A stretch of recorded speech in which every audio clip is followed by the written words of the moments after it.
Hello dear students, welcome to my YouTube channel fasting success. जैसा कि मैंने आपको बताया था कि जो हमारा नेक्स्ट लेक्चर रहेगा वो जेंडर पे रहेगा, तो अपन इस लेक्चर में जो डिस्कस करने वाले हैं वो है जेंडर। जेंडर की अगर मैं बात करूं तो जेंडर 4 प्रकार के होते हैं।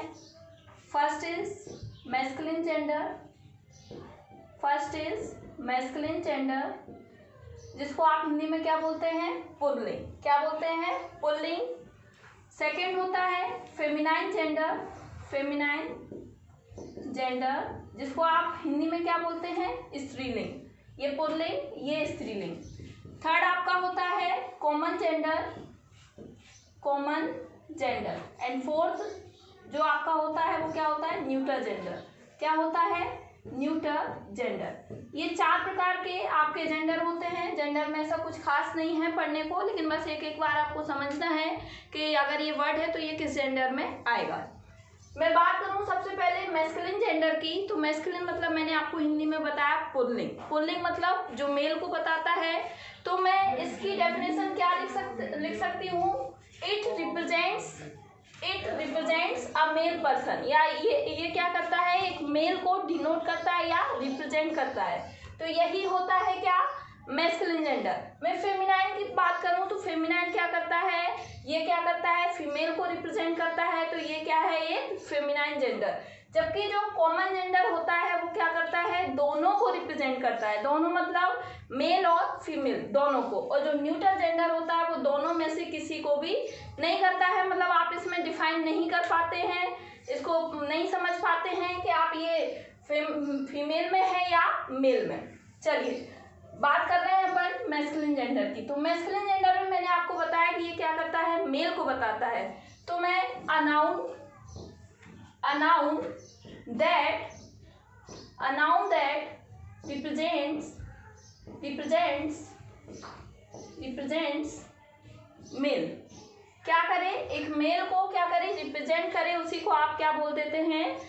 Masculine gender. फॉर एग्जाम्पल मैंने कहा बॉय क्या है? एक मेल पर्सन है, तो ये क्या है? ये मैस्कुलिन जेंडर। फिर मैंने एग्जाम्पल लिया, मैंने कहा फादर भी क्या है? एक मेल पर्सन है, और ये भी क्या है? आपका एक मैस्कुलिन जेंडर। यही होता है मैस्कुलिन जेंडर। आगे बात करते हैं हम फेमिनाइन जेंडर की। डेफिनेशन सेम वही है, बस आपने इसमें ये करना है, a noun that represents female. क्या करे? जो फीमेल को रिप्रेजेंट करे वही होता है क्या? Feminine gender.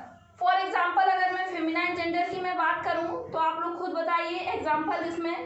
जैसे इन्हीं 2 एग्जाम्पल की बात करूं, इन्हीं में फीमेल की बात करूं, तो ये बॉय का फीमेल क्या हो जाएगा? गर्ल क्या है? एक फेमिनाइन जेंडर है। और फादर का क्या हो जाएगा? मदर क्या है? एक फेमिनाइन जेंडर है। ये होता है masculine and feminine.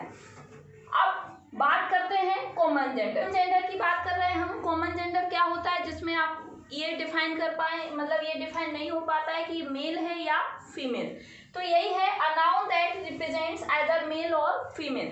For example मैं बात करूं, जैसे मैंने कहा टीचर में आप ये डिफाइन नहीं कर सकते हैं कि टीचर मेल है या फीमेल। आगे अगर डिफाइन किया जाए तो बताया जा सकता है कि टीचर मेल है या फीमेल। मैं बात करूं स्टूडेंट की, तो स्टूडेंट में भी आप ये नहीं बता सकते कि स्टूडेंट मेल है या फीमेल। यही होता है क्या? कॉमन जेंडर जो मेल और फीमेल दोनों को बताता है। जैसे फॉर एग्जाम्पल आपको दिया मैंने, टीचर समझाया, और एग्जाम्पल मैंने कहा स्टूडेंट, और भी बहुत सारे एग्जाम्पल होते हैं जिनमें आप ये समझ नहीं पाते हैं कि इसमें ये मेल हो रहा है, मेल है या फीमेल। लास्ट हमारा जो रहता है वो रहता है क्या? Neutral gender. ऐसा क्या होता है न्यूट्रल जेंडर में क्या होता है? नॉन लिविंग थिंग्स आती हैं ज्यादातर। क्या होता है? नॉन लिविंग थिंग्स आती हैं। न्यूट्रल जेंडर में आप ये नहीं डिफाइन कर सकते, बहुत रेयर केस में डिफाइन हो पाता है कि ये आपका जो है न्यूट्रल जेंडर ये मेल है या फीमेल। यही होता है न्यूट्रल जेंडर। तो मैं इसकी डेफिनेशन क्या लिख सकती हूँ न्यूट्रल जेंडर की? इसकी डेफिनेशन क्या होगी? अ नाउन that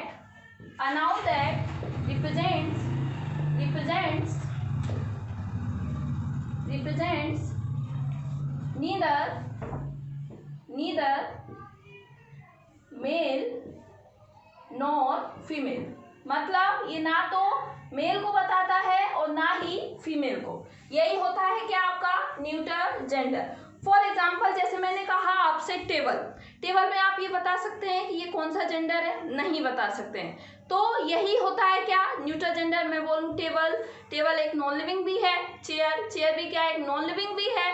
तो ज्यादातर ऐसा होता है कि न्यूट्रल जेंडर में नॉन लिविंग थिंग्स आती हैं, और ऐसी कुछ थिंग्स जिनको आप डिफाइन नहीं कर पाते हैं कि ये मेल है या फीमेल, वही होता है न्यूट्रल जेंडर।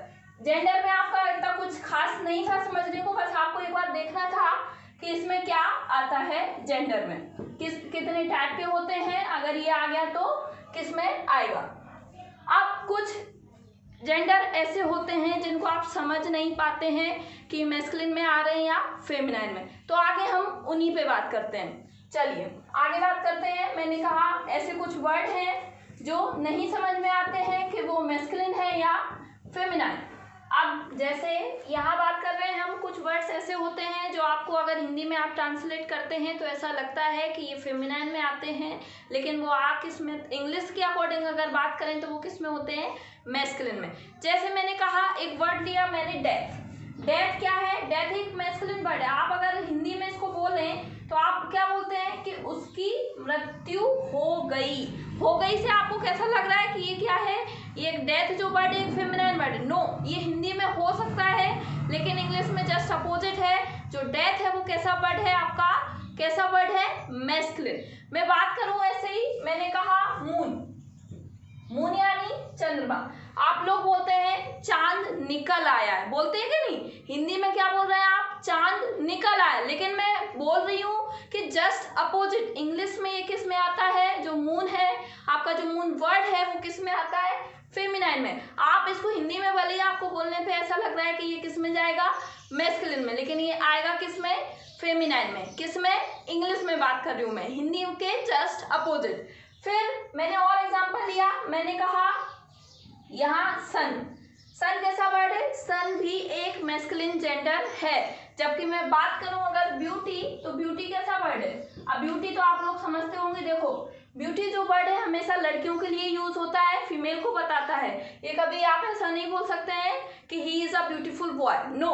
क्यों, क्योंकि यहाँ आप ब्यूटीफुल की जगह लड़के के लिए हैंडसम का यूज करते हो और लड़कियों के लिए ब्यूटीफुल। तो यही है, इससे तो आपको ये पता चल गया कि जो ब्यूटी वर्ड है ये कैसा है, फेमिनाइन। Is that clear. आगे और मैं बोलूं, मैंने कहा सिप, सिप ऐसा वर्ड है कि जो फेमिनाइन होता है। जैसे आपने कहा कि मेरा जहाज चला गया, चला गया, तो आपको हिंदी में कैसा लग रहा है, हिंदी में ऐसा लग रहा है कि इसको किस में आना चाहिए, मैस्कुलिन में, नहीं, लेकिन ये आता किस में है, फेमिनाइन में। कौन, सिप। फॉर एग्जाम्पल, अब कुछ एग्जाम्पल से मैं आपको समझाती हूँ। जैसे तो यहाँ मैंने कुछ एग्जाम्पल लिखे हैं जिसमें ये आपको समझना है कि ये जो मून है वो किस जेंडर में आ रहा है, ये जो सिप है वो किस जेंडर में आ रहा है, और ये जो इंडिया लिखा हुआ है ये किस जेंडर में आ रहा है। तो मैंने आपके सामने फर्स्ट एग्जाम्पल लिखा, the moon is heading it's her his their face behind the cloud. तो आप बताइए, मैंने आपको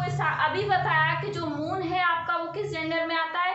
भले ही आप हिंदी में बोलते हैं क्या कि चांद निकल आया, लेकिन हिंदी में पुल्लिंग हो सकता है, हिंदी में मैस्कुलिन हो सकता है, लेकिन इंग्लिश इसको किस में एक्सेप्ट करती है, फेमिनाइन जेंडर में। तो यहाँ आप लोग बताइए इन प्रोनाउन में कौन सा फेमिनाइन जेंडर है। इट्स नहीं है, हर, आपको पता है कि हर एक फेमिनाइन प्रोनाउन होता है जो आप सी के उसमें करते हैं यूज, और ये जो है वो मेल को बताता है और हर फीमेल को। तो यहाँ आपका जो करेक्ट आंसर होगा वो क्या होगा, the moon is hiding her their face, there क्यों आएगा, देयर तो फिर आएगा ही नहीं, तो her face behind the cloud, ये होगा आपका सही आंसर। ऐसे ही मैंने आपके सामने सेकेंड एग्जाम्पल लिखा है, मैंने कहा the ship has lost many of his her it's crew. तो आप बताइए क्या आएगा। मैंने आपको बताया कि शिप भी बोलने पे कैसे लगता है, हिंदी में जब आप बोलते हैं तो ऐसा लगता है कि वो मैस्कुलिन है, लेकिन वो इंग्लिश में कैसा है, फेमिनाइन। तो यहाँ आप बताइए, जब फेमिनाइन है तो यहाँ भी क्या आएगा, her. The ship has lost many her crew, ये होगा आपका करेक्ट आंसर।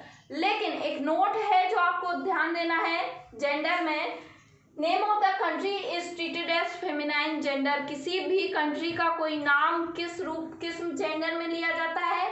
फेमिनाइन जेंडर में। किसी भी कंट्री का नाम आप मेस्कुलिन, कॉमन या न्यूट्रल जेंडर में नहीं लेते। किस जेंडर में लेते हैं? फेमिनाइन जेंडर में। जैसे मैंने कहा India has developed her it's his economy, तो मैंने आपको बताया कि आपका सब्जेक्ट कौन है? इंडिया। तो इंडिया के अकॉर्डिंग यहाँ क्या आना चाहिए? इंडिया कैसा है? फेमिनाइन जेंडर है। फेमिनाइन जेंडर को कौन बताता है? हर। तो यहाँ आंसर क्या होगा? Her. India has developed her economy. यही था आपका जेंडर। इस जेंडर में आपको इतना ही पढ़ना था। अब यहाँ पे हमारा जो नाउन था वो खत्म होता है। अब नेक्स्ट लेक्चर में हम बात करेंगे, जो हमारा नेक्स्ट पार्ट ऑफ स्पीच है वो क्या है? प्रोनाउन। तो जो हमारा नेक्स्ट लेक्चर रहेगा वो किस पे रहेगा? प्रोनाउन पे। अगर आपको ये लेक्चर पसंद आया हो तो please like, share, subscribe and comment. Thank you.